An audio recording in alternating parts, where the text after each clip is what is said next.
Let's move on to priority number 3 questions, which is from the module 1.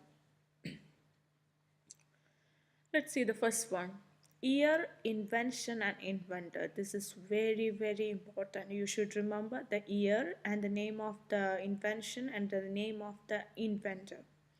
You can expect minimum 5 questions on this in multiple choice or in answer the following. So please study and memorize these years with their inventions and their names. We'll start with the first one.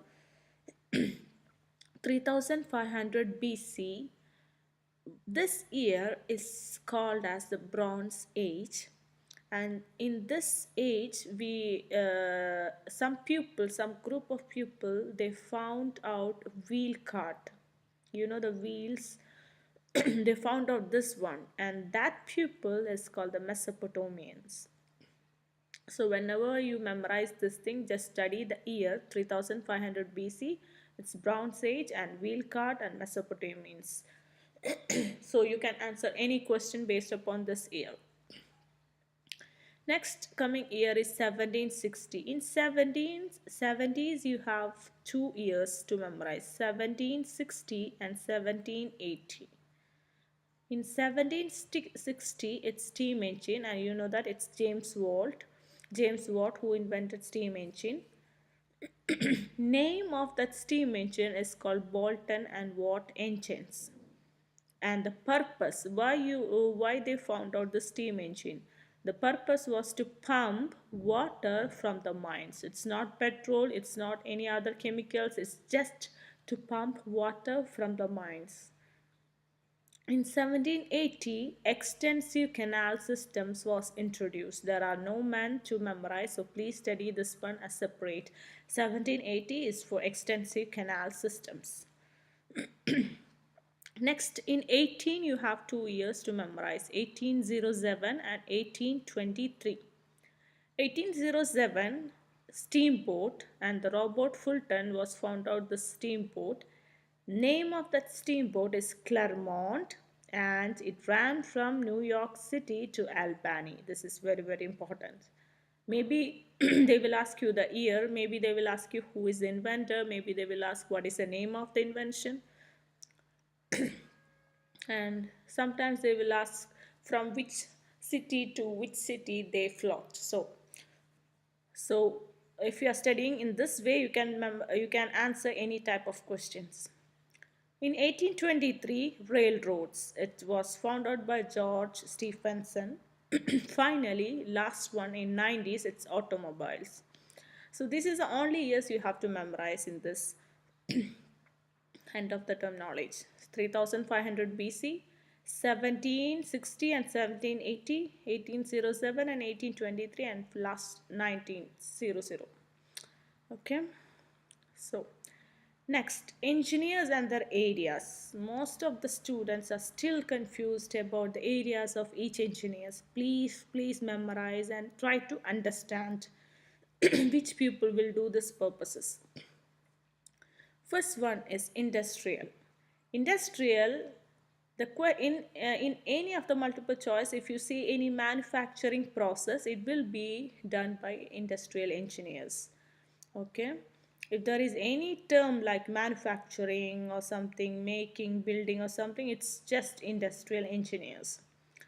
Aeronautical or aerospace, if there is some questions regarding aircraft, propellers, then what else, jets, balloon flights, like that, it will be aeronautical engineers. Mechanical, they will also ask always about the AC or ventilation. So AC and ventilation is regarding to mechanical.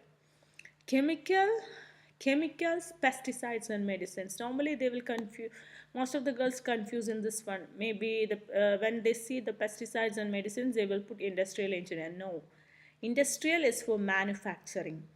Chemical is for pesticides, medicines, chemicals, because the pesticides and medicines is again a chemical. It's a chemical, so it's the chemical engineers will study this one. Is it clear? Next, motions and forces. You can expect minimum 2 questions from this area. like linear motion. Linear means something in a straight line. It won't come back. It will go in front only. For example, car moving forward, walking, running forward, everything is linear motion. It won't come back. Remember, it won't come back. It should move forward. The example should be in the forward direction. Rotary or circular motion. The motion in a circle. Rotary or circular means the motion in a circle. A cycle tire rotating, clock needle rotating, something if it is moving in a circle, which makes a center, it's circular motion.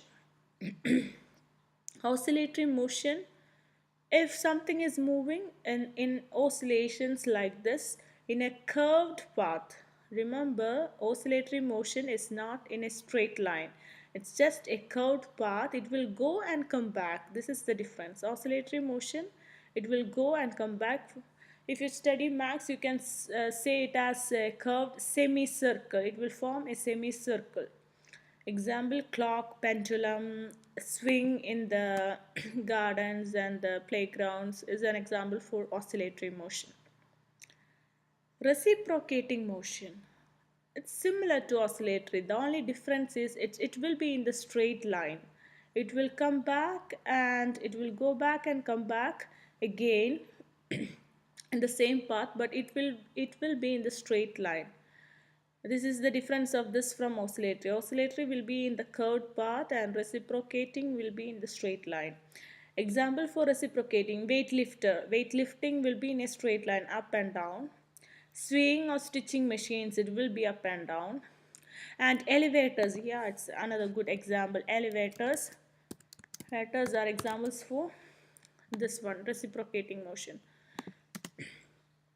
And then long range forces. Long range means if it is acting a force which without touching, it will act from a long distance.